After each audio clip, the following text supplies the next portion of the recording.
Mağulcudaki mimarlarını, tuqqanlarını hemen to'la teklif qilib, mush shaxta uzib bir enji yap yiqinglar. Sizning oyog'imni enji chiqyapti. Lekin mana shaxta uzib yeganga yetmaydi deb teklif qilgan. Shuning bilan mush teklifimga asosan sizlar keldinglar. Men qo'shib oldim sizlardan. Mush shaxtani uzib yegandagi bir ta'sirotlarni bir dafaqmamsizlar. Pek tatlıkken pek.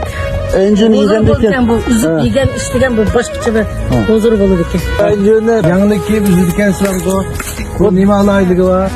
Bu manda bu enjininki o'zi tatliq bilan shirinlik bo'lgan bilan ma yapirmaqi achchiqroq keladi bana. Achchiq keladi.